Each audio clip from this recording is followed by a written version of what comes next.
So Laurent, Yo, I just feel like that's always how the episode starts. So I thought I might as well, just keep it going with the theme. It's always like a little "Yo, Laurent, how you doing?" type shit. yeah, but usually Murdad is the one that's saying that 99.9% of the time. But yeah, no, Murdad's in a bad mood, fam. I have to just take over. yeah, yeah, yeah, shit. It's tough. It's tough, but How you yeah. feeling? How you feeling? If I'm being honest, I am feeling pretty good. I wouldn't say overzealous, but you know, um, we're playing in the finals, so I look forward to that.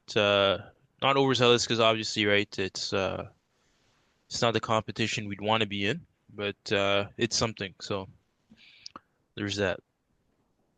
There's that. Um, yeah, but no, like having been at the pub. Yeah, for those of you who are listening in, tuning in, who don't know, CJ and I were at the Gatherings pub, an Arsenal pub on St. Clair here in Toronto, watching the Arsenal game. Unfortunately, Murdoch could not join us, right, due to personal reasons, but yeah, lots of fans came out, supported, and unfortunately, if I'm being completely honest, I think a lot left truly disappointed with how the game went. Uh, started off well. Started off well. I think first 15 minutes is played at a good tempo, at a good pace, good intensity from Arsenal. And beyond that, I mean, once the game started to even out in terms of possession, I don't know where it went wrong. I think for me, like I told CJ at the time, Arteta, the tactics, even the players, a lot of the fans were saying, the way the players were playing, the way they were set up is all on the manager. But to me, I feel that when you're playing a big game. This is for some of these players, this might be the biggest game they ever play in their careers. Right? I mean, you would hope that they go right, but like if I'm being truly honest, for some of these players, who knows if they will ever, right? If they go to a different team, if they get right, if they get sold or whatever, or even if they stay on Arsenal, like how long is it, right? Or are you guys going to be there next year? It's the semifinals, right? It's not easy to reach a competition at this level. And yeah, no, so it was disappointing that I felt like that part of the equation was just not registered for a lot of the players. Um, and it was passive at certain times. And to me, yeah, like it's like the sand in the hourglass, just sipping through your hands, and you're just letting time pass, right? And there you go. That was your chance. That was your moment, and you didn't capitalize. So it was sad. It's a sad watch, right? Um, from a third person point of view, unbiased, right? It's very sad to see it. You could just tell by the atmosphere at the time um, that this was not the game that most people were hoping to see. So yeah, that's my short take on it. And no, so if you guys feel free to let it all out, comment and how you felt about it. Yeah.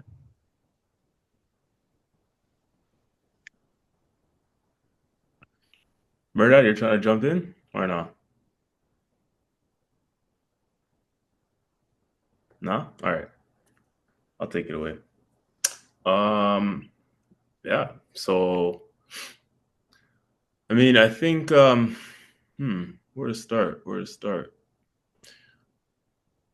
I think there were a lot of optimistic people, so to speak.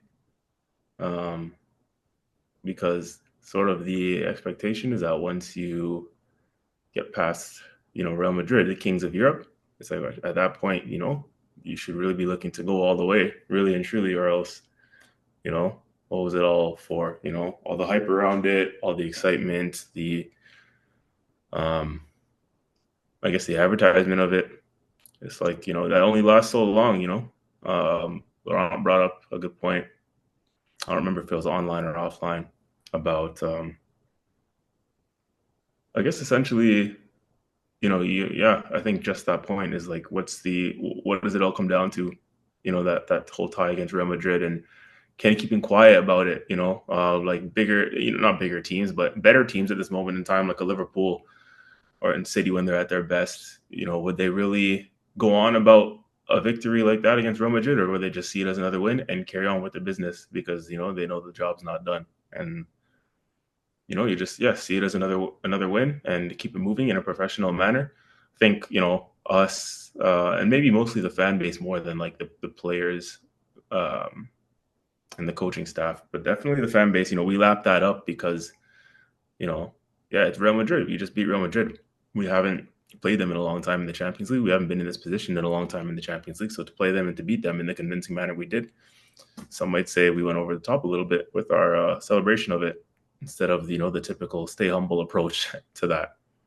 Um, and so yeah, what other clubs, as I alluded to, and as like I said, I think Laurent alluded to, what other clubs like a Liverpool or whoever else just gone about that in a more neutral manner, because it's like, oh, business as usual. We expect to win. We come here. We want to win. We expect to win. And when we do it, it's on to the next because the trophy isn't lifted yet. The job's not done. So I don't know. We definitely probably got caught up in the hype of that a little bit. That's for sure.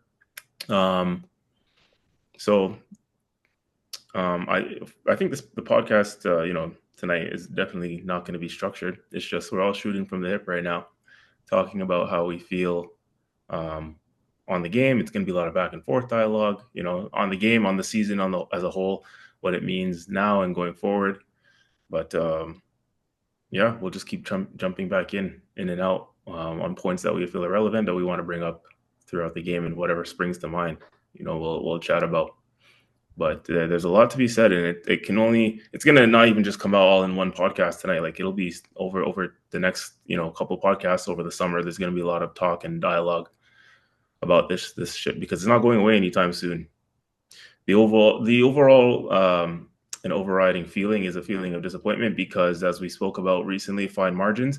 This now has gone from one of the potentially best seasons and most historic seasons ever, if we went to the finals and even won it, to now a complete shambles and a disaster of a season, as far as I'm concerned. Um, because yeah, that's another semifinal loss. That is now, if you mix it in with the domestic campaign, as I said previously, we're now double digits behind the champions in terms of the Premier League winners in Liverpool. Not even City, who we've been behind the last couple of years. We finished finishing double digits in points behind the champions, who aren't even City. It's Liverpool who overtook us. And then you throw in the other cup competitions that we failed miserably in. We got pretty embarrassed by Newcastle and Man U at home in the FA Cup. So when you mix that all in together, if someone told you at the start of the season that our Premier League campaign was going to fall this badly by the wayside, and said yeah, this season coming you're going to finish again in double digits behind the champions, we all would have said, yeah, Arteta should be sacked for that, because that's just unacceptable. Like, how do you go from being that close to title winners in the last 2 years? We've done nothing to improve the side, and we'll touch on that in the summer. I think the summer is where a lot of things went wrong last summer in terms of our recruitment or lack thereof. And then we pissed away another 2 cup competitions. If you're not going to win the majors, you're not going to win the Premier League. At least do something in the cups. That's what Liverpool managed to do in the last couple of years when they were not winning the leagues or whatever. Klopp would still win a domestic cup. The one year he won the Carabao Cup and FA Cups respectively, when he didn't win the league. That's what we're not doing at this moment in time. We're trying to put all our eggs in one basket in the major trophies, and we're just pissing away other cup competitions. And now, once it all adds up, it's now 5 years without a trophy for this manager. And as far as I'm concerned, it's not good enough. I've been saying this for a long time. I think Laurent, you've now come around to agreeing to that point in the sense that it's either you win or you don't, right? Like we're talking about standards, we're talking about what it takes, we're talking about the fine margins. No one's going to keep caring about context every year. It's like, did you win it or did you not win it? In 2023, oh, we came close. We finished X amount of points behind City. We took them to the final day. Okay, did you win it or did you not? That's the bottom line. This season is going to be the same thing. Okay, well, we didn't win it this year because of X, Y, and Z injuries and this and that. Okay, did you win it or did you not? You have 4 trophies to win every year from an Arsenal perspective. You have the Champions League if you're in it. You have and Europa League when before we were in Champions League, we were in Europa League, right? Still didn't win that. So you have the Premier League to win. You have a European competition, whether it's Champions League or Europa League. You have the FA Cup and you have Carabao Cup. So if you do 4 of those trophies times 5 years, because it's been 5 years, I'm not going to do the math off the top of my head. Wait, 4 times 5 is maybe 20, but we've won the FA Cup once in 2020. So we've had 19 other opportunities in the last 5 years to win a trophy, and we've done one. If you look at it like all like that, and that's not good enough. And I have so much more I can say in this monologue of mine, but I'm going to defer to somebody else if anyone wants to bring anything up. But yeah, like I said, I'll keep going as the evening progresses and things come to my head. But I think I've done a lot of talking in this little monologue myself just now, and I think that's where the basis points starts. And this is where we have to have uncomfortable conversations about people in charge. Because whilst Arteta isn't responsible for everything, in any walk of life, in any business, in any institution, leadership is always accountable, right? So if I have a team, I'm a leader, and like I said, any organization, any business, any institution. If my team, if the subordinates under me are not performing, the CEO or whoever above me is going to come to me first and say, look, your team's not performing. Whether it's somebody on your team and part of your puzzle piece that's not pulling their weight, you, aka myself, being the leader, I'm still accountable because that's my team, right? I'm the leader. I'm running the ship. I'm steering the ship. So why are the people underneath me on my team not pulling their weight? What's going wrong? I'm the leader. I'm accountable. I may not have done something directly, but I'm accountable. That's just how shit goes, Arteta's one of the highest paid managers in the world.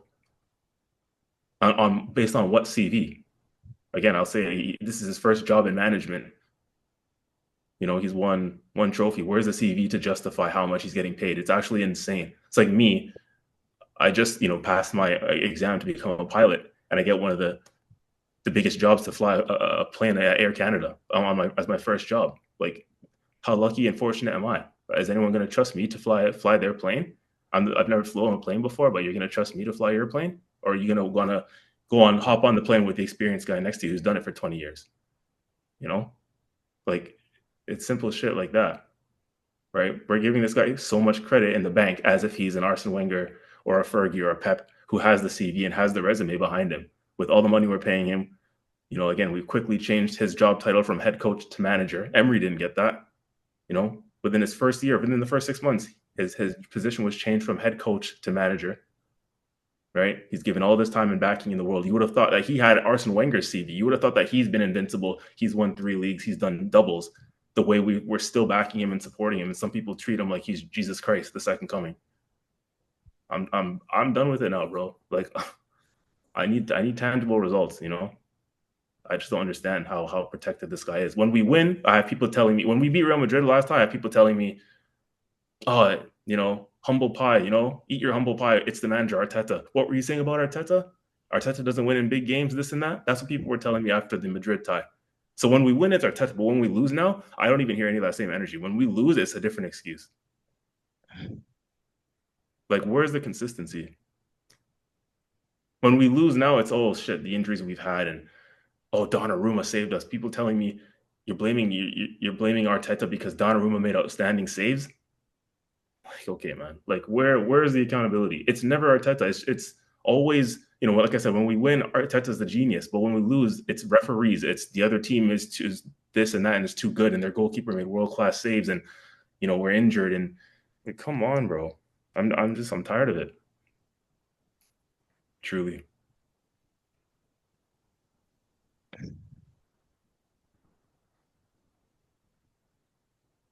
That I feel like you want to say something. Let it out, man. Let it Ooh. out. I'm scared if I start, I won't stop.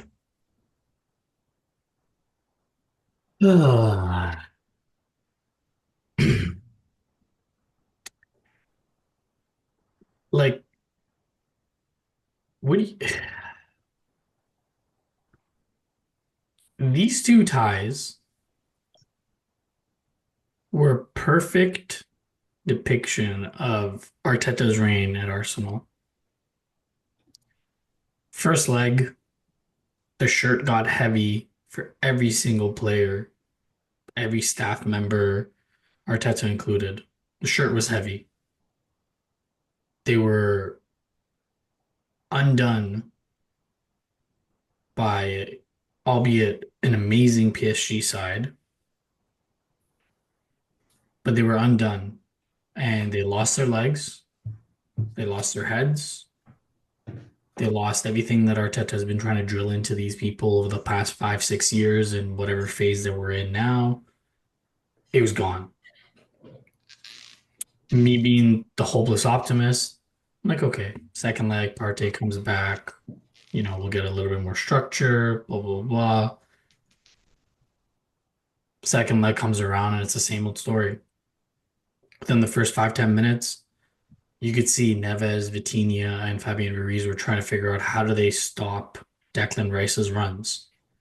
And I think it was like the 20th minute, if I recall. I think Rice was trying to make a sprint, and there was two guys on him. And at that point, I'm like, okay, they figured it out. The game's over. They nullified our biggest attack because we don't have a striker. We don't have any forwards. We're one-dimensional. It's like playing FIFA against your little brother, and you know every single time he's going to go on the right, get the ball, try to come cut inside and shoot. Hold that R1 button and try to go top ends. It's not going to work every time. When you play against another experienced head or you play against a team who's playing for each other, it's not going to work. Aside from Saka, Rice, and Saliba, the shirt was heavy on every single other player, Thomas Partey included.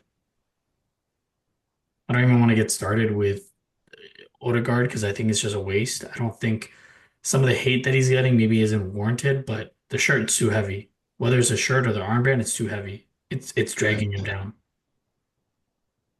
Way too heavy. Miles Lewis Skelly, they figured him out. You can see every single time he's trying to shield the ball, they just stand back, wait till he goes down, pick the ball off him because they're not touching him. Like you have to understand in European football, it's not as physical as the Premier League.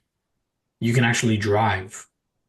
You don't need to just be waiting and anticipating that, contact and falling to the ground because a lot of times you won't get it. Yeah, Donnarumma had an unreal game over 2 legs. The best player, arguably, the best player. But when you have a clinical finisher like a Dembele, if we had a Doué, even look at Hakimi, Fabian Ruiz, like those finishes are just like those are poachers' finishes, right? Um, and like, why is it at the fourth minute we're trying to score goals by long throw-ins? Like, really, that's the tactical genius that you came up with preparing for a week? Like, that is what you went to. That is your go-to. And all the jokes that people are saying that Arsenal's a new Stoke City. Yeah, bro, what the fuck? From the fourth minute, you're gonna start going for long throw-ins. You're that scared of breaking down PSG. No disrespect to PSG, but like you're not facing like prime United, fucking prime Chelsea, prime Arsenal. You're fucking facing PSG. Both their wingbacks are not defending first wingbacks. And you're trying to do like you have a 6'7" keeper and you're trying to do long throw-ins? Really? Like I've always been an Arteta supporter, but this, like, listen, it's not even about this game. It's not even about how the season went.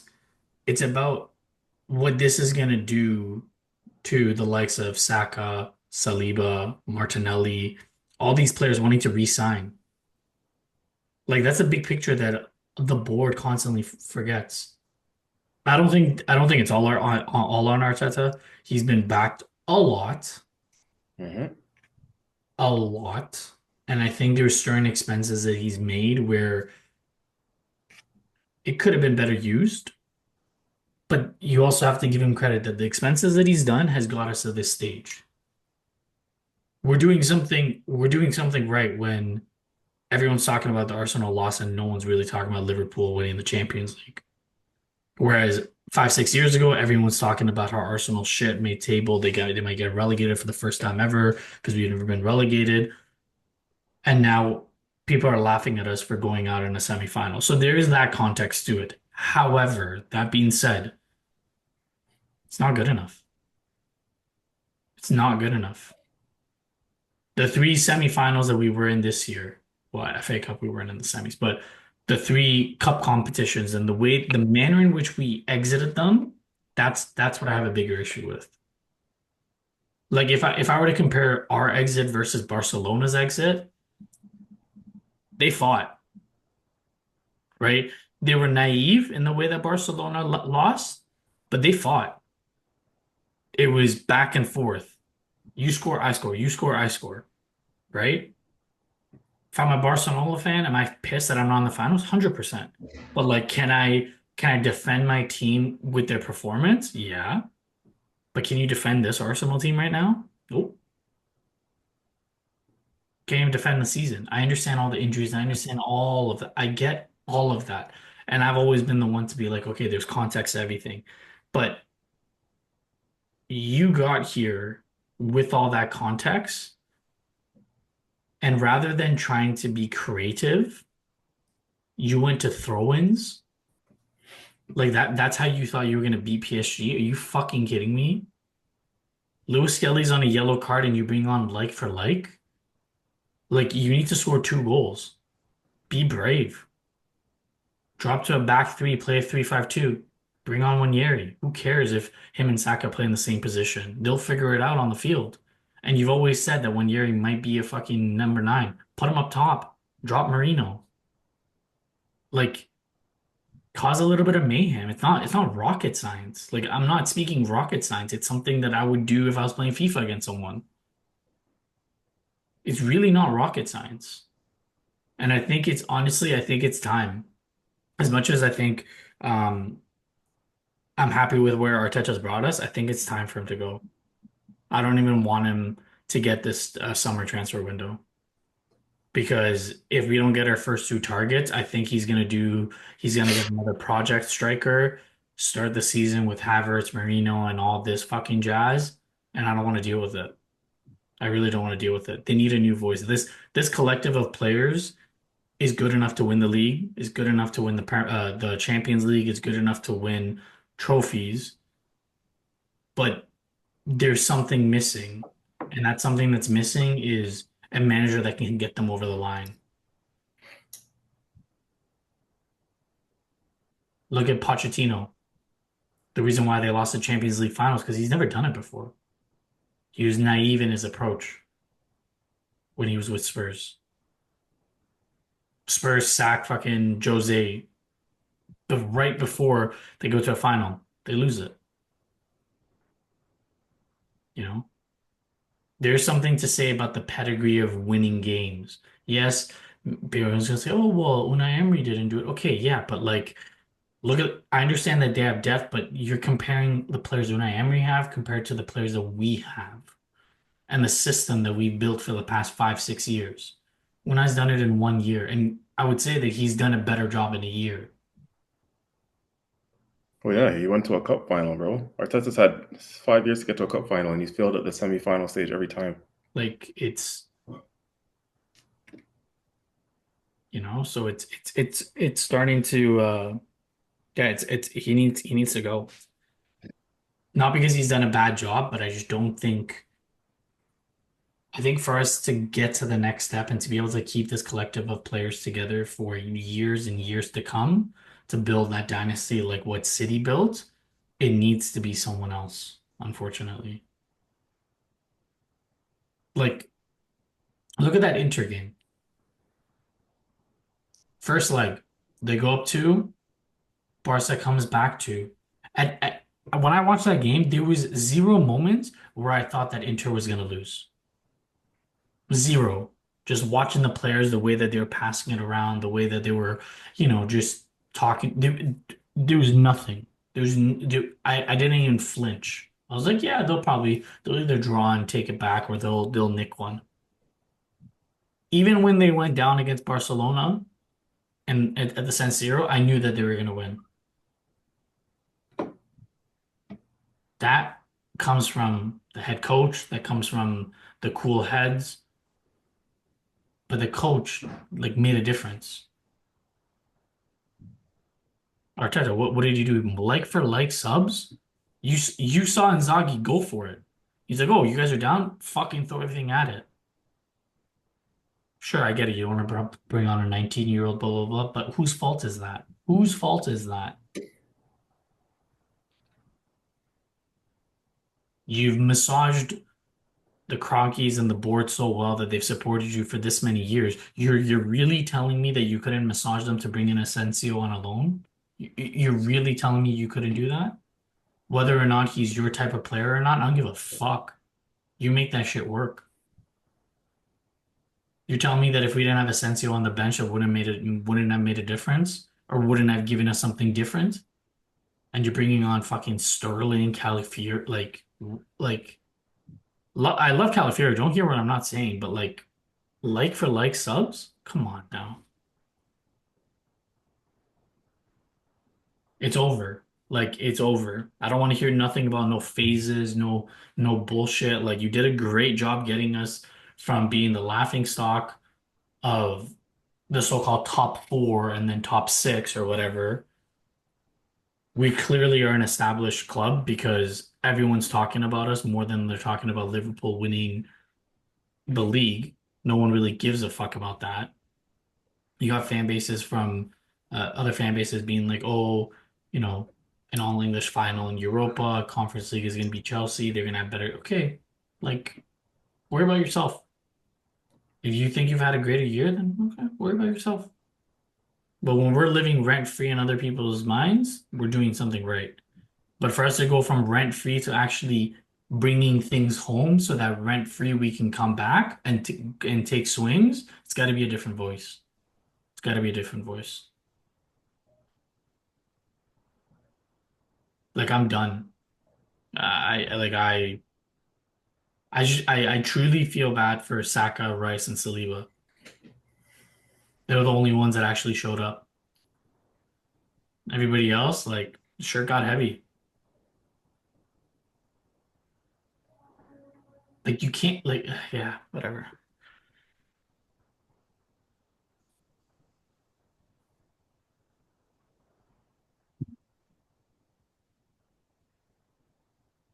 We So I can know. go on, Laura. So yeah. So I mean, I was gonna say I know the sentiment is such that Arteta should go, but how realistic is that? Not I'm actually. realistic. He's gonna stay. He's gonna stay. He's gonna get the summer transfer window. Mm, He's probably gonna win an FA Cup or Carabao Cup, and he's gonna stay another year or something like that. Like the board loves what he's done. hmm Aside from this isolated situation, like I listen to Righty's podcast, I listen to the Arscast, I listen to a bunch of different like Arsenal channels. Um, a lot of the sentiment from the fans is that it's one game. We lost against arguably one of the best teams in Europe. But what my argument is, I understand it's one game. I understand you have to take the context of everything into it. I understand all of that. I understand where we were, where we came from. That's only gonna last so long as No, that's exactly it. Like I understand all of that. But at the end of the day, the manner in which we lost, the manner in which like there was no creativity. I understand all the injuries. I understand all of that. I'm not I'm you can't take like I understand all of that. But you made your bed. You made your bed. When Saka was injured, which was mid-December, if I'm not mistaken, Mm-hmm. you could have gone to the board and said, "Hey, I know we're trying to save for the summer window because we're getting two people. I need someone on loan. So if we need to take a little bit out of the summer budget, I need someone on loan. Period. Hard stop. You made your bed. In the summertime, you were so stubborn on a target that wasn't guaranteed and you didn't have different plans. Now, was that Edu? Was that Arteta? Was that the board? I don't give a fuck. You were stubborn and your reflex was to get Sterling. Sterling is a great player 10 years ago when all of us were at school together. Not now. No legs, nothing. So you made your bed. So all of this context and shit, like CJ said, it's only going to take you so far. So I don't know if that answered your question, Laurent. I think Arteta is going to stay. But if you're asking me, well, what I don't want him out in a negative way. I want, a mutual separation to be like, thank you for what you've done. Thank you for, turning on the lights at the Emirates. But for the lights to turn into a disco ball for a party to happen, it can't be you because you haven't shown it. Anytime we've been close, plug's been pulled. Whether he snipped it himself or someone else has come pulled it, it's been pulled. The disco ball's waiting. Like all these fans are dying. Like I'm fucking dying to celebrate. Like what I celebrated during COVID for us to win an FA Cup. Like it's like the same thing as saying Liverpool celebrating winning the league during COVID. Like whatever, it's fucking COVID. Like it's a COVID trophy.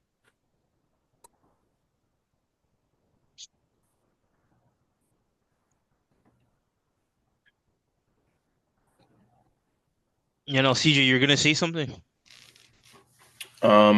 So before we continue on the chatter about what needs to happen and the bigger picture, let's break down the game like a little bit in isolation, right? The two ties and like figure out where this went wrong because all that we're saying, like there were still two games to be played, there were still two games to be won, which I thoroughly believe we could have won, right? So I think obviously what we need to do is give a little bit of insight onto where we think the game went wrong, and I can start in terms of breaking down this what happened in these two games. Like, I won't backtrack too much and go all the way back to the first leg because we've discussed some of the things that we thought happened there. Let's talk about yesterday's game specifically and do a little bit of analysis on that because as much as our attitude is such today, like there was optimism pre-game, right? Because there was things that we felt that we could have done to make this go in our favor.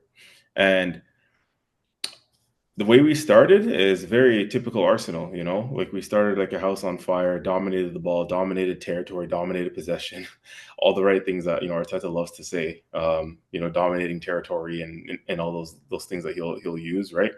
Somehow he thinks that we were the best team in the Champions League and apparently the best team on the night. I don't know what fucking game he was watching.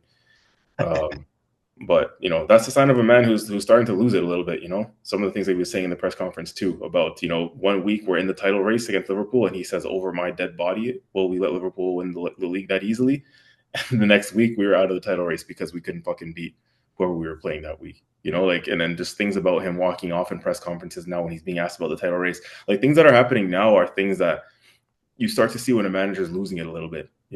He's getting pressed by the media, he's getting pressed by the journalists. He's starting to say silly, delusional things like where did he get this idea that we've been the best team in the Champions League? If we were the best team in the Champions League, we would still be in the Champions League. He came out and said the PSG bench told him that, the better team lost, aka us. We were apparently the better team on the night or across the two ties and we lost. And he said apparently PSG and their players and their bench told him this, which Luis Enrique later came out and denied outright. Yeah, lost in translation, Like, bro, and lost in translation. Listen, if that was a direct conversation between Enrique and Arteta, y'all are both Spanish, so Arteta can't even try and act like, something was lost in translation there. If he said it to him, he said it to him in black and white Spanish for him to understand. Like, let's not get it twisted here. But anyways, I digressed a lot just now. Back onto the game, right? Yeah, dominating possession, dominating territory in the way that we usually do. That first 20 minutes, we started like a house on fire. PSG were giving the ball away. We were pressing them high up the pitch, winning the ball in dangerous areas.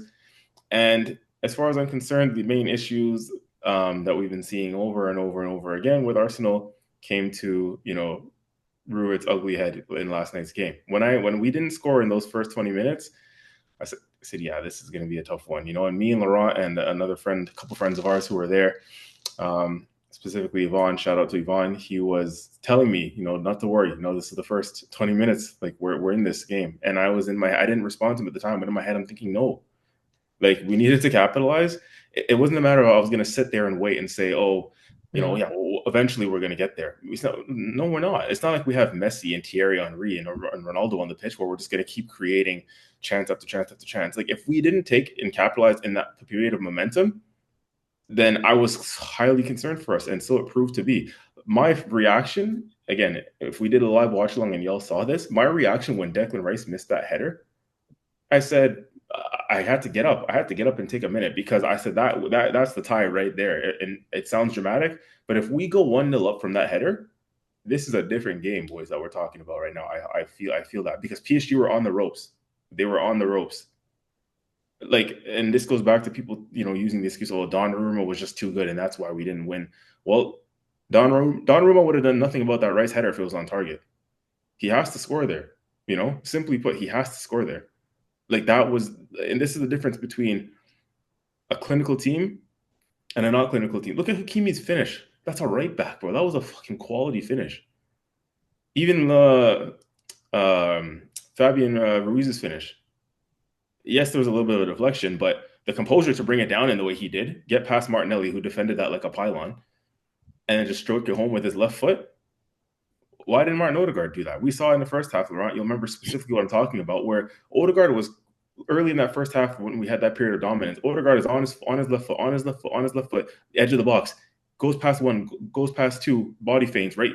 And how far are you going to take the ball into your left foot before you end up in the corner flag?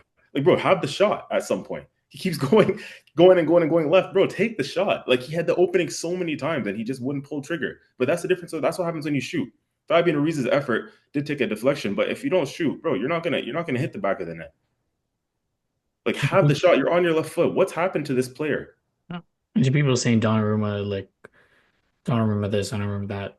It's only right before the first leg. Nice put 3 past them.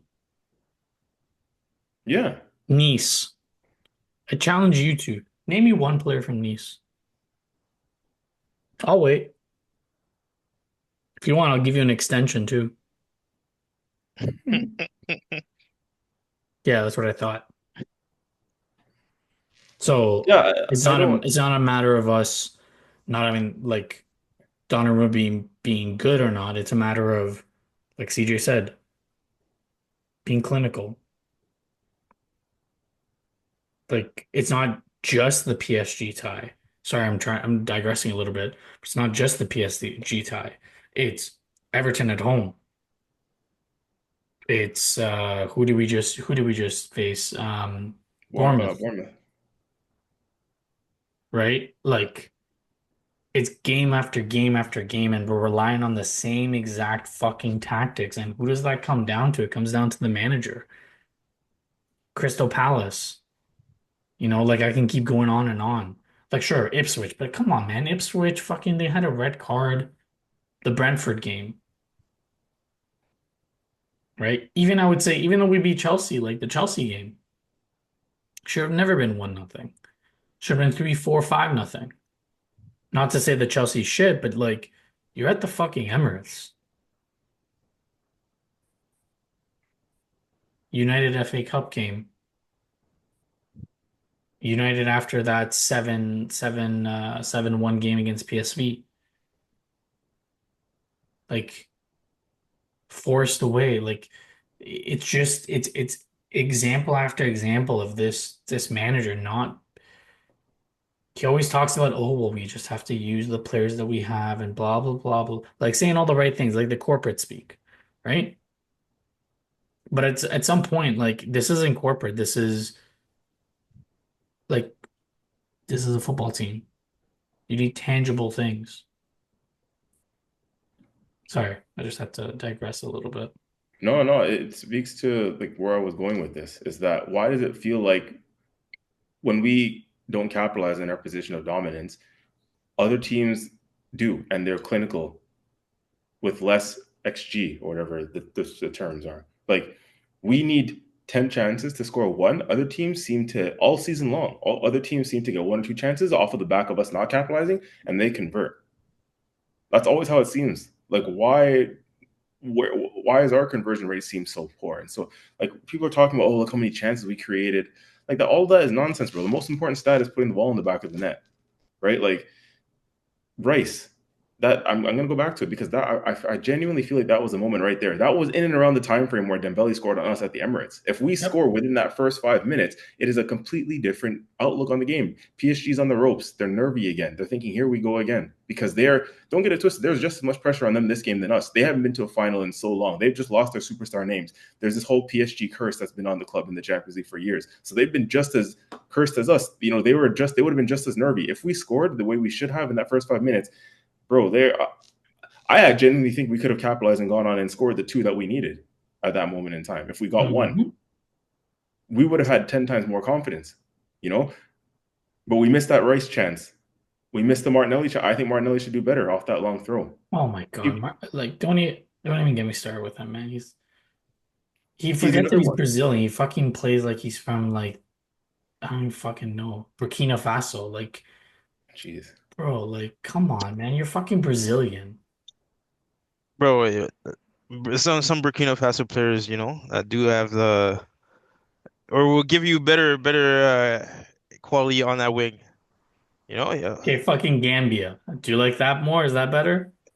Yo, bro, pick some country that doesn't even, play like at a bro, these countries play in AFCON, eh?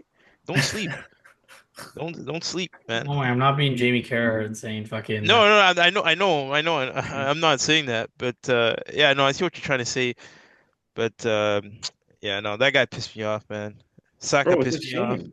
It's like Like, it's like, honestly, it's like, but I think Martinelli's performance was in keeping with the Arsenal performance, where it's like he had Hakimi on toast in the first 10 minutes of the game too. Like he was getting by him a couple times. He was causing Hakimi trouble. And then once they settled and we didn't capitalize, that's when they grew into confidence, right? Like we didn't Mhm. capitalize on Rice's chance. We didn't capitalize on Martinelli's chance, which I think he should put away. It's a good save by Donnarumma, but let's be real. In that instance, Martinelli has to do better, more so than the keeper. Where I'll give keeper the great save is the Odegaard volley. Oh, That was a crazy that save. was That like was an you're gonna unreal put save. your like Yeah, yeah, that that was was wild. that one, and then the Saka save in the second half, fingertips when that was going top bins. Those are the two saves I'll give him. In terms of if everyone's going to use that as an excuse as to why we didn't go through. But the other chances that we had in the game, come on, man. I'm not. There's only so much I'm going to put down to that. It's more so on us not being clinical or even converting on Yeah. the chances that we had. You know, And just a quick second on that XG nonsense. Um I forgot which pod I was listening to. So you know that Hakimi chance? What do you think the XG was that for that? If you were to give a statistics of like what the XG of that chance was, what would you give it? I have zero idea. Like what are the odds that you think that someone from Hakimi like being having the ball where Hakimi had the ball of scoring? One being it's 100% certain goal, zero being it's impossible to score from there. that was yeah on the left side, right? Yes. I mean, that seems, bro. Like He was in the box. To be fair, he was in the yeah, box, and yeah, like, no, that's definitely over point 0.5 for me. Yeah. yeah, It was like point like 4.3 or some point something stupid. So all this talk about XG, Oh, it's like 0.43? yeah, something really Oh, low oh. for what it was.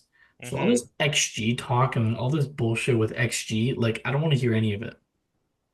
I don't want to hear any of it. What did Jose say that year when he was with Spurs? Spurs had 10% possession, 20% possession. City had like 70%. And what did he say? He said, you know, they can take the ball home with them, but I took the 3 points. hmm What does that mean? That means I'm pragmatic. I'm gonna get the job done because the only thing that matters is the 3 points. Now, would Arsenal fans fucking hate a performance like that, for example? 100%.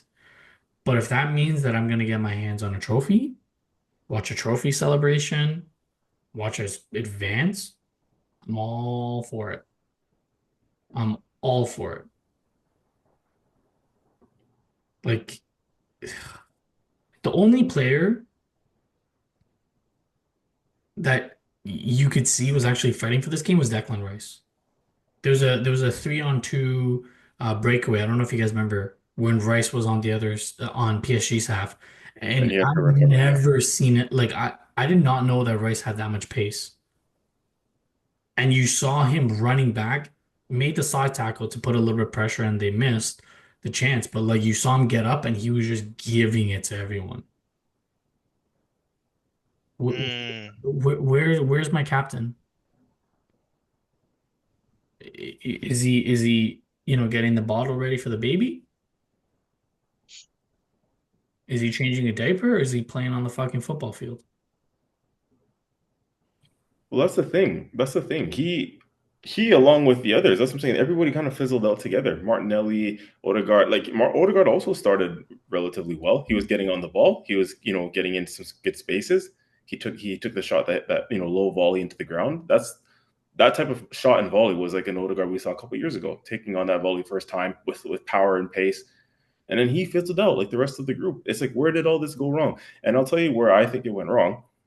Once we weren't capitalizing, like anything, if we don't capitalize on our momentum, it gives PSG life, right? It gives them life. It feels like, okay, let's calm down now, boys. 20 minutes in, we're playing shaky, but you know what? They didn't score. They didn't capitalize. And then the moment we start making mistakes, the Saliba error, right?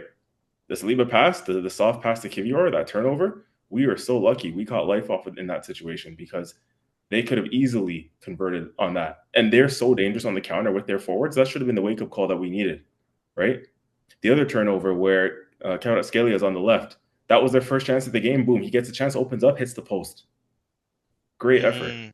Mm. Great Mm. effort. That one, again, that should have been another alarm bell for us. Like, oh, holy shit, let's not get complacent here because this is what they can do. Hits the post off of a great curling effort. And here's where I will be a little bit controversial and talk about again. I don't think any player leaves this game escaping criticism personally, and I'm going to include Declan Rice in that, and that's why I'm saying I'm going to be a little bit controversial because he's another one where I think started well. I don't think in the second half we saw him at all, and I think he was flustered from he got the yellow card for a poor touch that led to their first goal. Right? David Mhm. Raya plays it out. David Raya plays it out to him. He takes a poor touch, fouls Kvaratskhelia, rightly so, rightful yellow card. In that moment, we switched off. And again, it's just sloppy play. That touch was sloppy play, just like Saliba's pass across to Kivior was sloppy. Miles Lewis Skelly sloppy when he got caught on the ball a couple times. There were moments where you saw they were going to capitalize on our mistakes, and they did in that first instance. And so when Declan Rice, gets caught with that loose touch, that leads to the free kick, which then leads to the goal. And at that point, I felt, you know, that's when I felt like it was curtains for us because they finally did capitalize on our mistakes. The Saliba error with the poor pass came first, but that's what brought them back into the game, right? That's what helped them realize, okay, shit, we're on the ropes here, but boom, we get a glimpse, we get an inch, and they didn't capitalize on that Saliba poor pass. But again, after that, with the Declan Rice poor touch, that gave them a free kick high up the pitch, they converted off that, and that was like a dagger to the heart. That was like a sucker punch. Like you felt that one. That was like a gut punch. Mhm. That was a gut punch. And at that point, I was like, yeah, this ties over. When we didn't score in that first 20 minutes, and then that goes in, it's like, yeah, it ties over. That hurt. That one hit different for sure. Yeah. And you saw the look of defeat. And again, I hate to keep doing this, but the one thing that I keep coming back to is like the Barcelona Inter tie. Inter could have put their heads down. And yes, I understand they were at home, all listeners, viewers being like, oh, but they were at San Siro, blah, blah, blah. I get it. I get it. Doesn't matter. We've seen it happen at the Emirates. Legs start dragging, heads start going down. Like I think it was, I don't know, I think it was you, Laurent, that said it. Like, this is arguably the biggest game that some of these players will ever play in their life. You go down 2-0. Not four, not five, two. Two. All you have to do is score one. That's it. Just score one. 2-1 lead is the worst lead to ever have. All you need to do is score one. Why are you dragging your feet? You made a mistake? Okay, get up and go again. You know? Now, does that come back to the manager? Does that come back to a mentality issue as to why we're not getting over the line? Like all these things come into question. And for me, the one thing that comes to the question, I can't blame the players because the players are the ones fighting and getting us to this point. When it comes to situations like that, I blame the manager. You're always on the touchline. You're always being told to go back to your coach's box and stuff like that. You can send messages. Like you can change something. You can change a rhythm. You can do things. You've done it before. You did it in the first leg where after the first 5, 10 minutes, I don't know what happened. I forgot who he pulled over, but the game changed after that because we got more control. So when you see that going, you have to find a way to lift your players. And an experienced manager, a la Pep, Jose, Conte, Ancelotti, I would even go at saying Luis Enrique, they'll do that. It was shambolic, man. Like I honestly, like I said, like in our group chat, I truly didn't even want to show up today. Because what is there to say? Like fucking shambolic. And I get all the players are sad and all this stuff. Like, Mikel, this one's on you, bro. This one's on you. After that summer transfer window, this one's on you, man. Like, So I'm going. no, I was just gonna say, like, we I think Laurent would even go as far as saying, like, we all love Mikel Merino. He's done a great job filling in. Changed a little bit of dynamic, kind of hit it old school like the Marouane Fellaini days, but really, like, you couldn't have spent that money on a striker. You couldn't have brought in someone like a Jonathan David.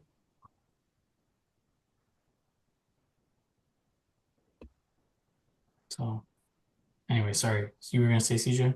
I was going to back up your point, and I wanted to transition it now to the second half. And I want to ask you guys, and I'll bring Laurent in on this. I'll ask you first.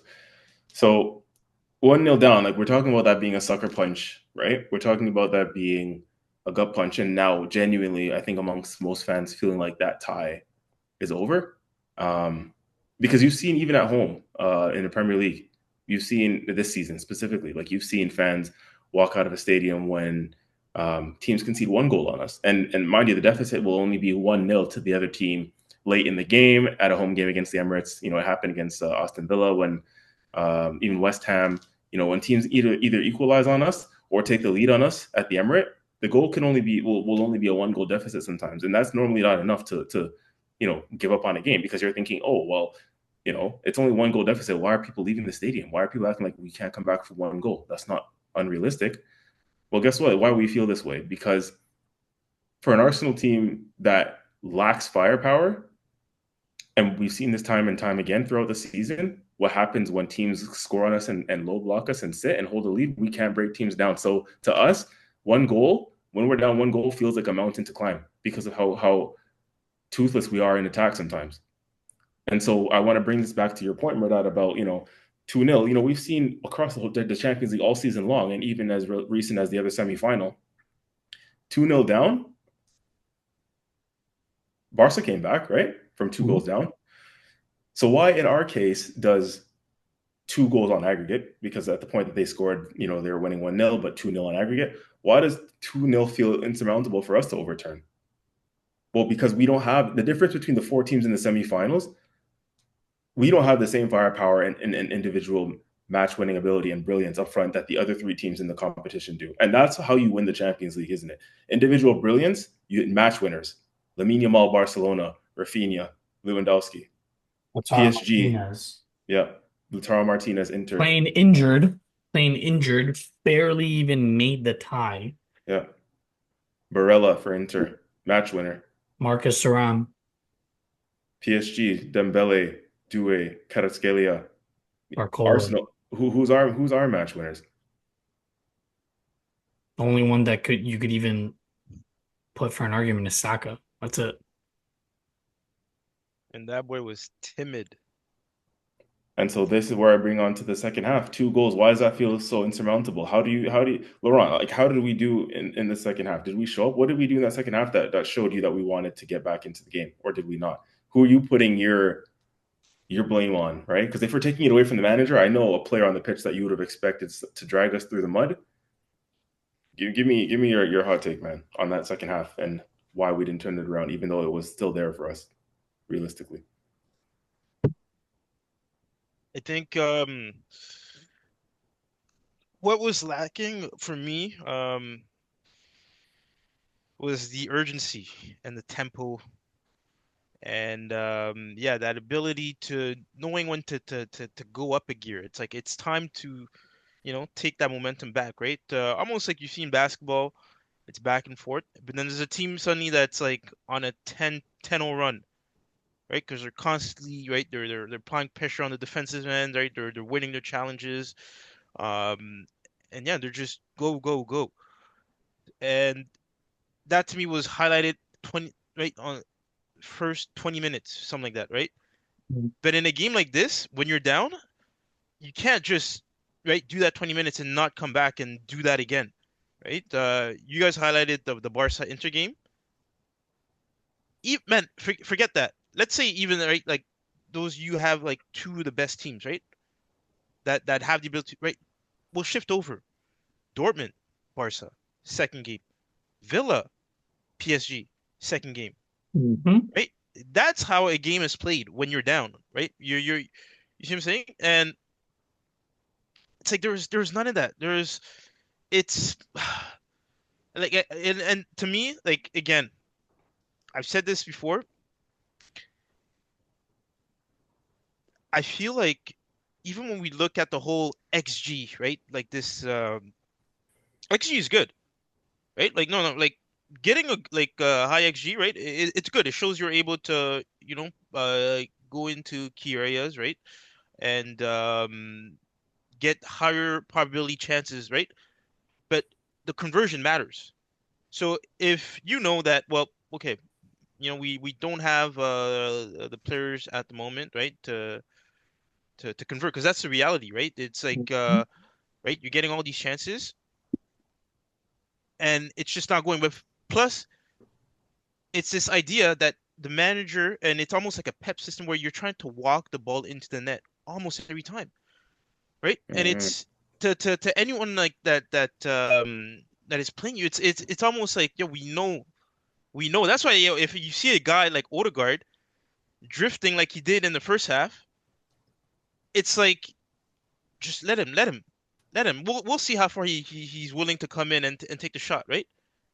And he does it, and that to me screams systematic, right? mm, You've programmed these players to play a certain way. You've stifled all the creativity Mm-hmm. to the point where I almost want to say that what we saw in the second half is so much so that like it's Arteta that it's like the players like they had no choice but to go by the system, right? That's the issue. Yeah, like man, it's like, and I was telling Nabi this, right? Second half, we're in the dressing room. If I'm that manager, like yeah, you have your game plan. You need your game plan, right? Like right, but at some point, I tell these guys, man, if you guys feel like this is not working, by all means, step up. Like any player of you that feels like you can take this game by your hand, step up. Everything that I've taught you up to this point, right? Like the system, throw it out the window, throw the book out the window, and play. Like to your natural ability, to your flair, right? To what your feet are telling you to do, play. But we saw too many situations, man, and I go back to that one play where towards the end of the game. I don't know if it was the 70th minute. I must have mentioned this like 3 times yesterday, CJ. Saka gets the ball on the Uh, wing, yeah. right? And for quite a few seconds, he's one-on-one with Mendes. And he slows down and he doesn't look to beat him. Like, I don't understand that. Vinny would have looked to beat the guy. Like, you know what I'm saying? Don't Come even on. don't even go all the way to Vinny to say that he's gonna beat the ball, bro. Fucking Ismail Sarr is gonna try to beat that guy. Yes, yes, Fucking yes, Mateta. yes, Even I would even yes, go as far as saying CJ's fucking Wonder Boy, Eddie Nketiah would try to go beat him 1-on-1. yes, yes. Bro, Like, fuck. Harry, why the Harry fuck are Maguire. you going to Vinny to try to prove your Harry, point? Harry Harry, Maguire Harry went to beat Maguire. this guy, Did and you guys Harry see what? Maguire No, no, got the best cross in. you guys see what Harry Maguire did? Yeah, against Leon. Like, yes, the reason why the yes was because of that, right? And it's like if a winger to me, if a net, and you know your winger, you play on the wing. Those positions are meant for players to beat your guy, and you're looking to get in the box. Either you shoot or you cross, right? Like that's the basic of what being. But if your winger isn't even doing that, I feel like there is something wrong with how the player is instructed to play, right? Because it's almost like that's your natural, that's your essence. How are you going right against what you should naturally be doing? Like, who's coaching you at this point? Who's telling you otherwise, right? So like it was hard to watch, and then I felt like man, like the guy was just so like almost stifled out to the point where he gets the perfect chance to even make this 2-1, right? Or yeah, I believe yeah it was or 2-2. No, sorry, 2-2, right? To Hmm. equalize. Yes, yes. To make it 2-2. And man, when that went over, it's like yeah, you can tell, man. At that point, to me, that sealed it, and it told me everything I need to know because that should have been buried. Like no questions asked. That chance that when it was crossed in, Donnarumma tried to come for the ball. On his right Did foot, yeah. yeah, made no contact. Made no contact for it, right? And you do that, man. It shows me like it's like these players. It's like you don't have the freedom. Like you're not comfortable, right? You're not relaxed, right? You're not relaxed. There's this fear of making mistakes. Your coach is out here, right? Like by the neck, grabbing you by the neck, trying to get you to play a certain way, and you're not in your element, man, right? Because bro, come on, a pass like that, like you got to score, man. You got to score, bro. Like Darwin Nunez would have buried that. I'm telling you right now. I stand by it. Yo, Darwin Nunez, the one that we all laughed, bro. I'm pretty sure he would have did something with that, man. And and I know CJ, you said the game was done with the first goal, but I'm telling you, had he scored that and it was 2-2, like who knows, right? Who knows? Because now it's like you need one more goal to equalize the game on aggregate, right? Hmm. And for me, more so, what's worrying for me is because now even that you guys are saying, well, most likely he stays, right? And I gotta be honest, and I said this on Wednesday.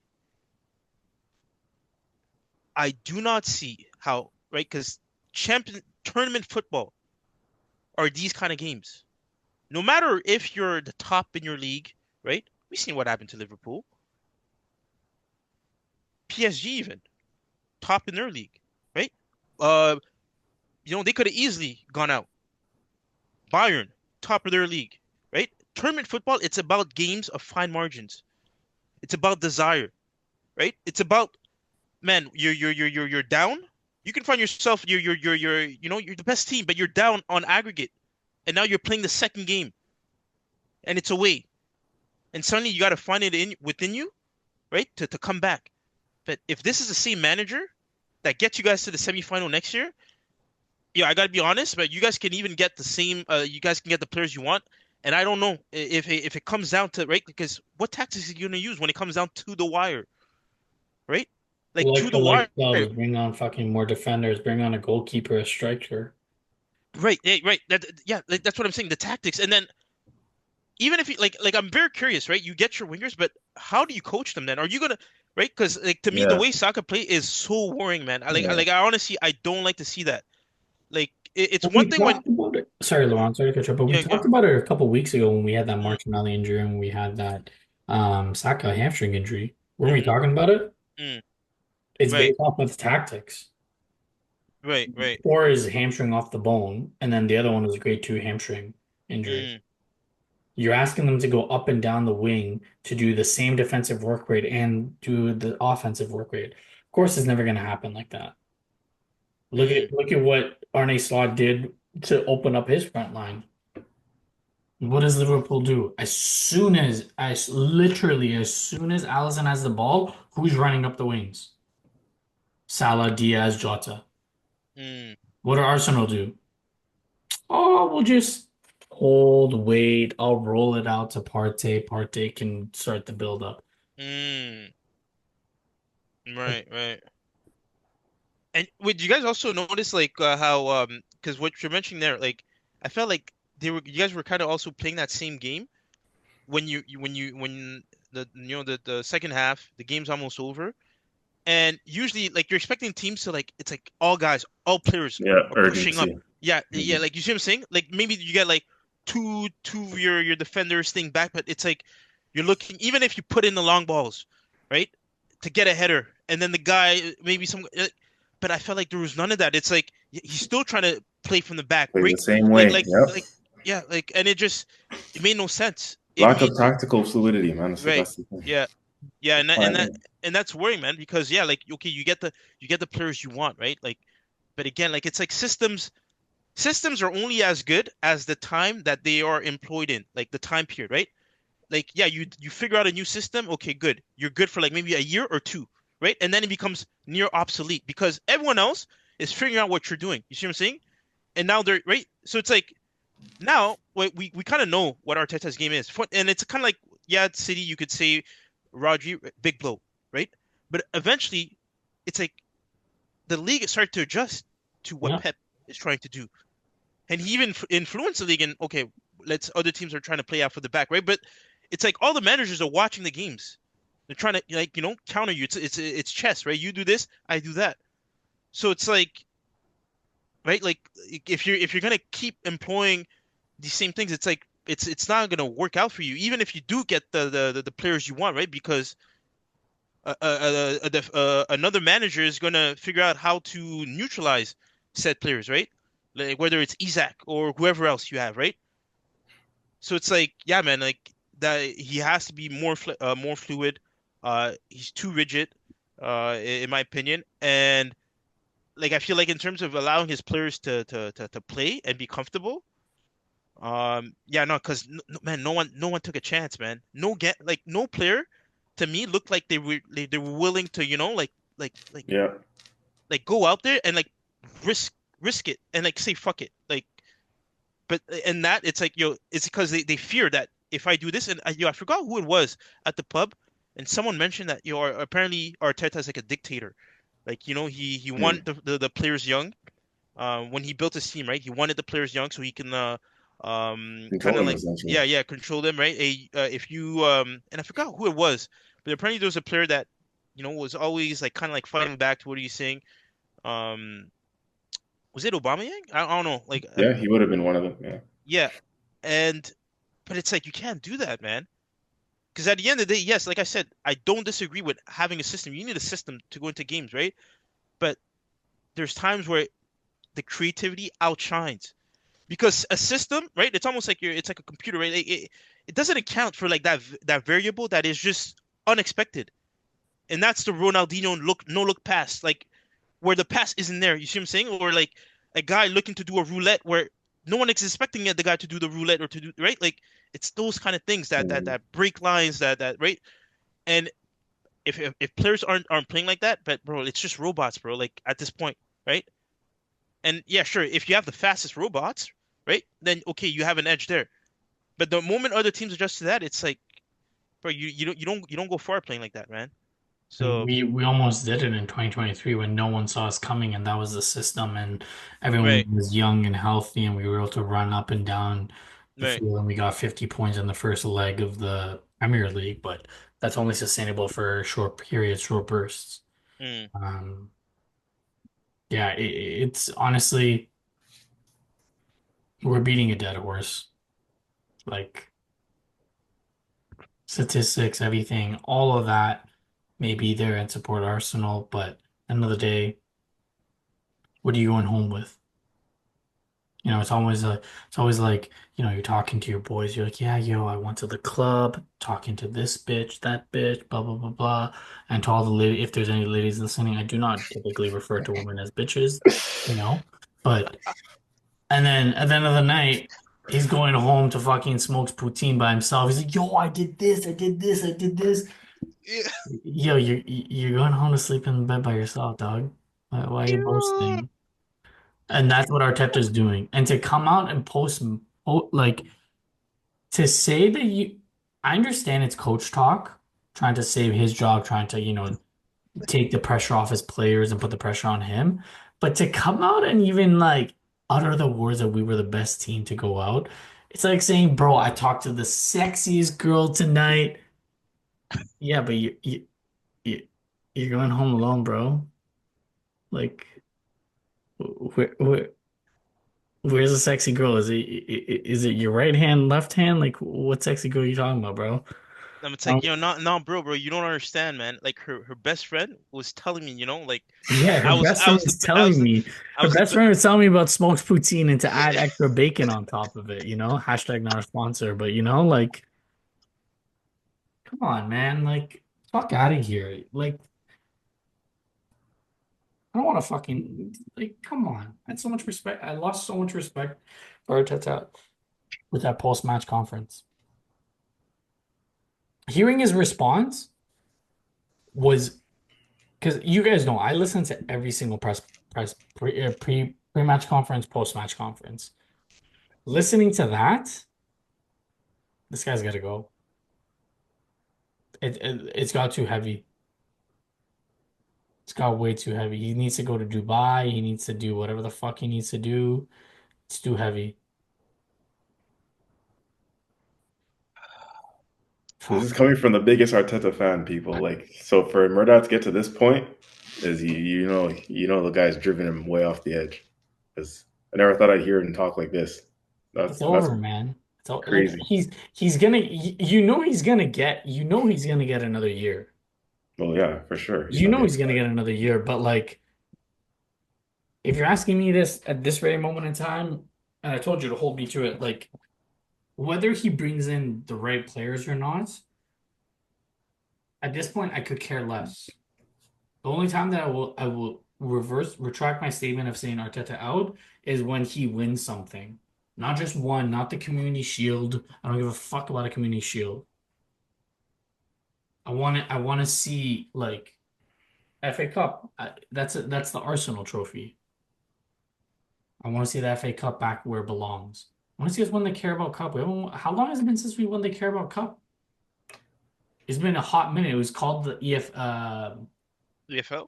EFL Cup. Was it called the EFL Cup before? What was it called before? It was a different name. Carling Cup. Yeah, Carling Cup. I think we won it when it was called the Carling Cup. Like that's what, like 20 years ago? More than 20 years ago? Definitely been more than 20 years since we won a Prem.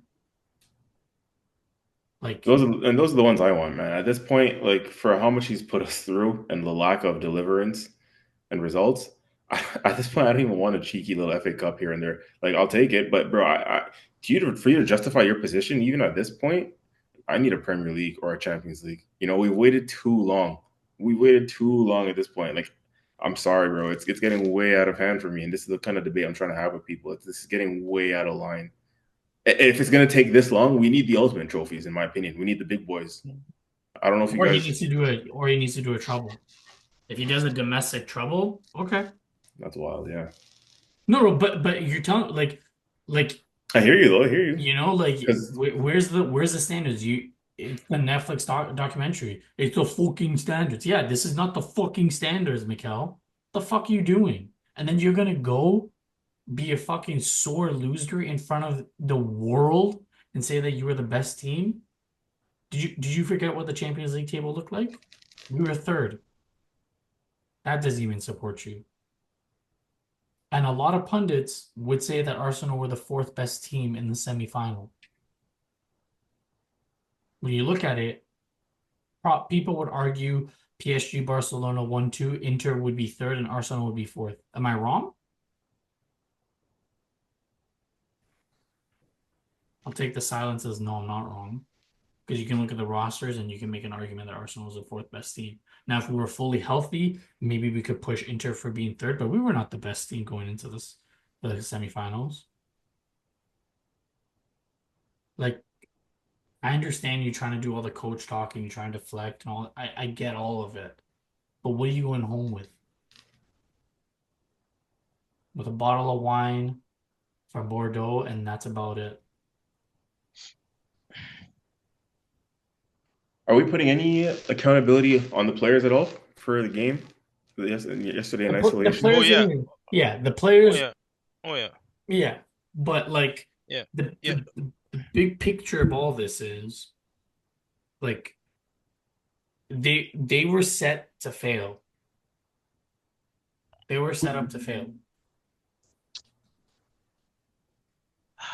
I don't know if I'm alone in that, but I truly believe that they were set up to fail. See, I don't, I agree with that, but even I don't know if you remember when I said this CJ on Wednesday that someone should have did something, man. Like you know what like bro, like But then it goes it's back like to what you were saying about they're just too controlled. It's like he has them on a joystick where I they're afraid to go out of their element and do that I understand. abnormal. And I'm saying even despite that, bro, it's like you're on the battlefield, with your brothers, like, right? I assume they consider themselves like, brothers in arms. And it's like you guys are dying out there, bro. Like shit's hitting like, right? And no one, no, no, 11 men, right? Maybe you count Rael because he's in net, but 10 other men, not one is willing to go out there on his shield and like fuck it, like I'm gonna lose a limb if I have to, but I'm not going out like this. You see what I'm saying? And Yeah, no, I'll deal with the commander. Like I'll speak. You know what I mean? I'll speak on behalf of us with the commander once we get back home. But there's no way I'm going out. Like no, it's like everyone was just willing to just let this happen to them. and that's what I'm saying. I would actually argue in the second half, nobody took the initiative. I didn't really see anything from us in the second half, but Right, suggested that we're behind in the tie. You would right. never guess the way we played. Like there was no urgency. Nobody really grabbed the game by the scruff of the neck. Yeah, no, man. And it's like this whole talk about yeah, you gotta be, but it's like you don't have to be the best team, man. At this stage, like you see what I'm saying? No, you don't. Yeah, you don't. Like I you think don't. you'll admit as well when Chelsea, both Champions Leagues that Chelsea won, you Yes, can't say they were the yes, best team in that yes, competition. yes. Yes, and it's just it takes key moments, man. It takes. I remember the one when Drogba scores the header. You see what I'm saying? But Drogba, that's a lion on the front line, right? That's a Mhm. guy that you want to, right? Because right? But it's like no one, and I feel like yeah, I think the players are young, right? In a sense, or some, right? Like it's like younger players, right? And I don't know, like some of them I feel like are even they say Odegaard is not as vocal, right? I forgot who it was at the pub that I made an excuse for him saying, well, that's not his personality, right? So you can't really expect that from him. Well, if that's not Um, your personality, show up on the field. Don't show up for 15, 20 minutes. mm, Show up the entire 90. right, right, Like, I won't fucking hear that excuse. Sure, there's a lot of players that aren't vocal captains, but they show up the full 90. No right. one's asking you to be vocal for, like, no one's asking you to change who you are. They're asking you to show up. On the yes, man, and it's like CJ, you remember that part in the first half where Odegaard ended up doing step overs, but he was doing step overs in the wrong direction. Like in Mario Kart when you guys are playing Mario Kart and then you're going in the opposite direction and then there's like the ghost that comes up and it's telling you Tell you wrong no, way, bro. I'm just like I was looking at that and I was like, wait, but hold on, bro. Like you know what I mean? Like if you're really about it, like do that, like face the guy head on and look to yeah. beat him. You know what? Like you know what I'm saying? And it's like you can tell, bro. It's like you're just you're timid, bro. Like you're not like it's like you're lacking confidence in your ability, right? but like the irony is, it's like, yo, that guy is like a top player, like, right? It's like you don't end up going to Real Madrid at the age he did if you don't have quality. So it's like and it's I feel like, yeah, there's definitely mental blocks for me, right? Like in terms of like the players and the confidence they had that game. And like I said, man, that chance at the end by Saka for me just wrapped it all up because you can tell it like it's almost like a striker that doesn't even want to score. You see what I'm saying? Like it's like the chance comes to him and he doesn't want it. Right? So if he misses it, it's like, okay, I can kind of right? Or like he skies it.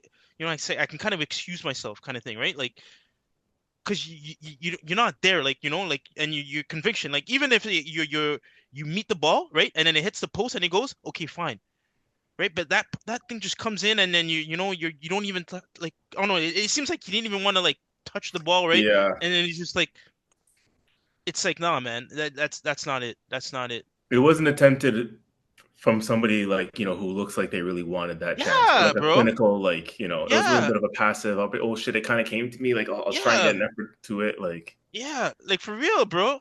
Like even I sort of, even if I saw that he's trying to meet that and it hits the crossbar and it goes, I like, fuck it. Like, you know what unlucky. I Yeah. mean?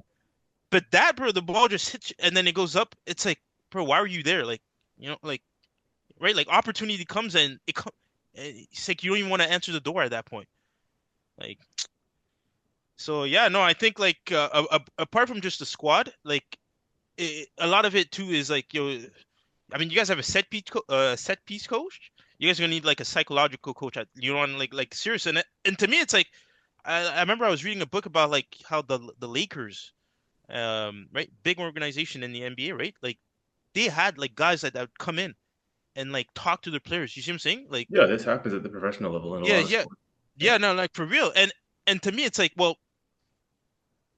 like I don't know if that's in place in for Arsenal currently, but it's like when It you see is. that, Yeah, it, we have a psychologist. right, right, but it's like, yo, I can't see how you guys have like guys like that in working in the background, and then players are doing that in game, right? Like, Well, that's why I said it's how much of this actually goes down to the players as opposed to just the coaching staff. If we're going to take a little bit of heat off Arteta, like he mm, doesn't expect Partey to make that stupid play that leads to the second goal in the second half, right? mm, Raya makes the penalty save. We didn't talk about that, mind you. Shit penalty and shit call, in my opinion. Typical bullshit and refereeing decisions. Nobody appealed for that penalty, but it is what it is. Justice was served. Raya saved it, and we carry on. It's still 1-0 at that point. And the most disappointing thing is, like we've been saying this whole time, that second half there was no sense of urgency. Something like that should spark us into life. We're still only 1-0 down in the tie, and there's time left on the clock. Like we didn't even kick on at that point. How does PSG go on and still get the next goal? Like mm, Partey's mistake, Arteta can't account for that, and that's where I'll say we definitely have to put some heat on the players for sure. Partey is a big experienced baller. We all called for him to play this game and start this game because we missed him in the first leg, and his error at the edge of the box, I don't know what he was trying to spin and turn and thought he was doing, but gives the ball away, and they convert. Right? That's on Partey. I'm sorry. And in the build up to that, Laurent, I know you gave Saka a lot of shit because you said the way Saka dealt with that situation when he was 1v1 high up the pitch. You put partial blame on him for that goal too. And I know we're giving Saka a lot of heat, but I mean, guys, like rightfully so. Like, look, we're in the Champions League semifinal. These players want to play on this stage, and we said it last podcast. It's like this is your stage. Like this is make or break. Show up or don't. But your fate is going to be written in games like this. Your career is going to be judged on games like this. Odegaard, you either go to the next level or you stay stagnant. Right? mm, Saka the same. And Saka was the best of a poor bunch because he did miss a poor effort on that right-footed half volley attempt, but his shot that led to a Donnarumma world-class save. I don't think many keepers get to that ball. Donnarumma's just 6 foot fucking 10, and he mm, got fingertips to it, right? Like most keepers, I don't think save that. So if that goes in from Saka, we're here saying that's a world-class goal because that was well worked. But so Saka was the best of a poor bunch, but still, we got to be harsh on the guy because look, that's the level you want to get to, Saka. You're upset because in press conferences, guys don't think that you're at the level of Mbappe and Vinny, and you take that to heart, and you take that personal. Well, shit, like this is why we expect a lot from you. The poor guy is probably not even fully fit. I'll give him that. I'll give him that much, right? He's not fully fit. He just came back from one of the most serious injuries you can have as a footballer. But mm. you're in the game. You play the game. Your hamstring isn't the reason why you missed that chance in front of goal on your right foot. You know, Mm. you still got to put that away regardless. Thomas Partey, I don't expect that mistake from you in the second half. You're one of the most experienced players in this situation on the pitch. Put us in a bad situation there, and they convert. You know, this squad needs a shakeup. I think that's the reality of the situation. It's just that the fear is that under this manager, you guys hit the nail on the head. That any player we sign is like, well, is it even going to matter? Because Arteta will just coach the individuality out of an Isak, out of Nico Williams or like a Rodrigo, whoever we want, whoever we're going to get. Cunha, Mateus Cunha. I seen us link back to him again today. Is Arteta going to come when these players come in, and is he going to coach the individual brilliance out of these players and just make them play a systematic way? That's the concern. A lot of fans and pundits alike are saying, well, how good is your striker going to be if the system around him is rigid, is robotic? You can get a clinical goal scorer, but if he doesn't have the freedom to express himself, how good is he really? This is why we like these system-based strikers, the Kai Havertz and the Jesuses of the world, because they're not clinical, but heck, they'll do a lot of running and they'll do what the manager says. That's not good enough for me. There was rumors a couple of years ago that we didn't like Ivan Toney because of his attitude. The guy bangs goals in. Like, who cares of his attitude? Like, we've said this before. Thierry Henry had an attitude in training. He challenged players. He challenged the manager. Wayne Rooney had an attitude. It's about a coach that can manage these egos and personalities. I don't mind having a player who challenges the coach. That's what we need. Arteta needs somebody to challenge him because for the longest time he's had something too comfortable in this club, and that's why the hope that I give us this summer is Andrea Berta being the guy who comes in as a sporting director and is somebody who's going to challenge Arteta. Oh yeah, he has something else coming. Oh man. All right, let's try to get this pot out for the people. Let's quickly I think we touched on that a little bit. I'm just gonna quickly go through this. And stop me if you guys have anything specific to add. Inter, wow. 7-goal thriller. Going to the finals. They're the underdogs as is right now from Vegas. But in my opinion, I think that they're the favorites. I think the experience and the way that I think they're going to be able to shut down and nullify that attack, I think it's going to give them the edge in the system that they use, the system that Inzaghi uses. But we'll see. Maybe depending on what you fellas are doing, maybe we catch the final together or do something at least. Maybe have a watch along for the fans. And then Europa, we get an all English final. There's a lot of Spurs fan and United fans that are they got their chest out and puffed up right now. Both going to the finals. One of them is going to win. The other one, I'll hold the receipts. Because to whichever one that doesn't win,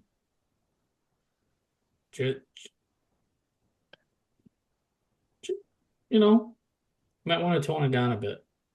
Because you're sitting what? Do I have to hold on? Let me see. Do I have to scroll and hold on? Let me just pull up my phone. Let's see. All right, English soccer table. Oh, so there's only 13 teams, and I have an iPhone Pro Max, so the biggest screen. Let me scroll down. Oh, there we go. I have to do 2 scrolls. Wow, 15th, Manchester United on 42 sorry, not even 42 points. I have 42 goals, and they're on 39 points. And Nando's FC 38 points, 19 losses. Okay, so just just be prepared. You accepted the cookies. I did. I accepted the cookies. I had to, and the eventual Conference League winners, Chelsea, the last European trophy that they've never had, and the European trophy that they don't want to be associated with. They face Real Betis, probably the toughest competition that they've faced all along, getting to the final. The only thing I'm gonna say is Anthony. I just he might like just the only thing that works for you, Laurent, is the fact that he's on Cucurella's side because he's been Mm. tearing it up.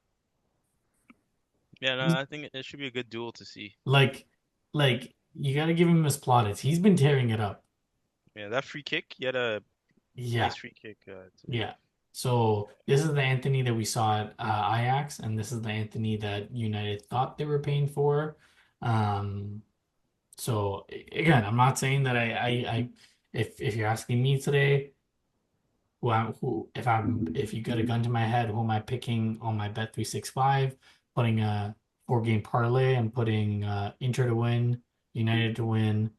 Sorry, 3 game parlay, Inter, United, and Chelsea. So I'm not saying that I think Chelsea's gonna lose, but you're saying Anthony's he's back. Hmm. The Yeah, no. GOAT. The GOAT of Brazil is back. Yeah, that's a free player, man. You see, right? Under Ten Hag, right? He seems a bit more controlled, and now suddenly, right? Like he seems like he has a bit more freedom in terms of his playing style, and Yeah. yeah, man, that's the result of that. So good for him. Also, let me give you the guard of honor, Laurent. Four. Come on, CJ, give him the guard of honor.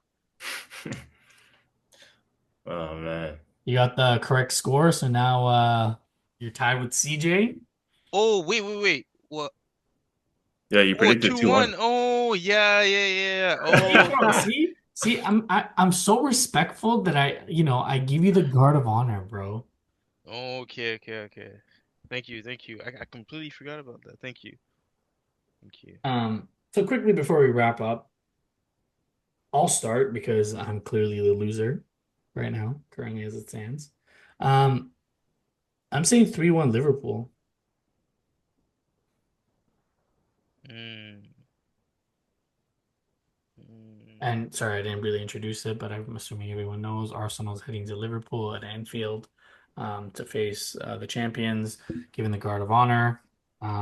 Yes, I understand they just lost to Chelsea, heavily rotated side. I do not expect that performance at Anfield. This was at the Emirates, maybe a little bit different, but at Anfield, Liverpool's going to come out swinging and try to make this week even worse for Arsenal.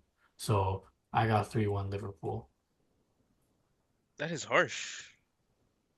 Just facts. I'm just being realistic. I mean, you guys don't even concede 3 goals in a game. Like, Just being realistic, man. mm, he's okay. 3-1. CJ, what do you have? 2-2. Mm.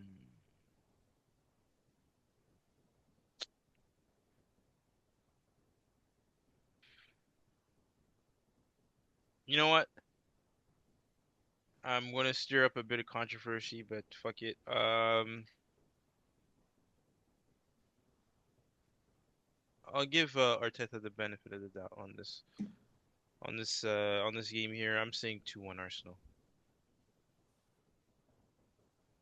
Damn, bro, you just had a chance to you're level now with me. You're really not trying to Yeah, take no. the lead. I'm Like it. listen. I'm hoping that all of this criticism, right, like he's gonna have a couple days to think about it, and maybe he does something that surprises everyone. Um, You think he's really gonna change anything now, bro? I mean,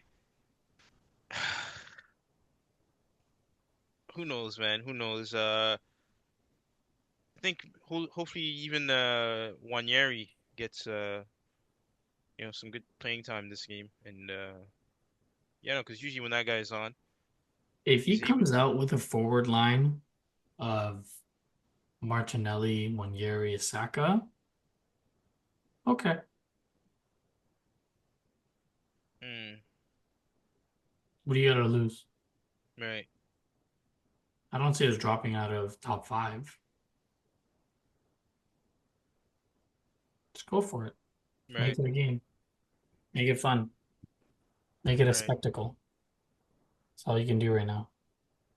See, but I feel like in his head, I think he likes the second place. You know what I mean? Because for a lot, and even that, there's a PR that comes with it if you finish second, right? Like, so it's like, yeah, how much are you willing to risk to then drop, right? And then you're no longer second, right? Or yeah, but yeah, hopefully, yeah, that lineup or that attack lineup, Martinelli, Wanyeri, Saka. Who Do do you have? something. Do something different. I don't want to see the same lineup. I don't want to see the same forward line. Mm, right. I agree with that. I agree with that. And if anything, now's the time to experiment a bit. Yeah, I don't want to see no fucking experiments against Southampton last game of the season. Like we all know you're gonna fucking play Sterling at fucking keeper and Calafiori up top and Butler or Deji and like I don't want to see any of that against Southampton. Don't disrespect Ramsdale like that. Fucking do it now. Mm. He had the balls to play Tomiyasu on the left side when Liverpool faced us a couple years ago, and that worked out. Now have the balls to put one Yeri up top. You kept saying that you think he's a number nine. Have the balls and do it now. Oh, he said that? Yeah, he thinks he can develop into a number nine. Yeah. Mm, okay. Anyways, um, yeah,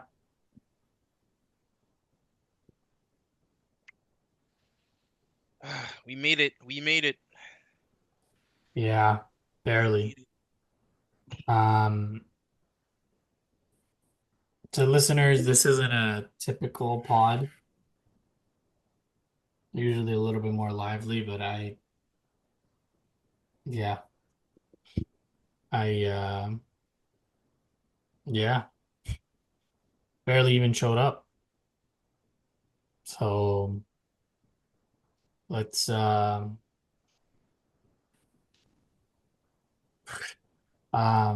but early congratulations, CJ. It's his birthday on Sunday. Um, hopefully you were wish that you were celebrating us heading to Munich together. Oh, Um, that would have been big. Jeez, man. I but think those were the expectations, CJ, coming into the game. Like, It was, man. I told you, you'll know. I mentioned a few times that I had a trip to London on standby, ready to book the flights. But oh yeah, yeah. next year FC, I guess. yeah, so whatever, we'll do a watch along, um, either for Conference League, Europa, or Champions League, or FA, or something. We'll do a watch along and we'll celebrate and but yeah. But honestly, as always, thank you for listening. Thank you for letting us vent. Um, yeah, I don't know. You guys, mm, I'm honestly speechless. I don't even fucking know what else to say. Yeah, you guys want to add anything before we wrap it up? Honestly, man, not much to say on my end. If you're still here, man, like, damn, man, get yourself a shot, because I know this was hard. Yeah, yeah, but yeah, no, much appreciated for tuning in, and yeah, it's just about moving on from that, and hopefully there's better on the horizon. So yeah,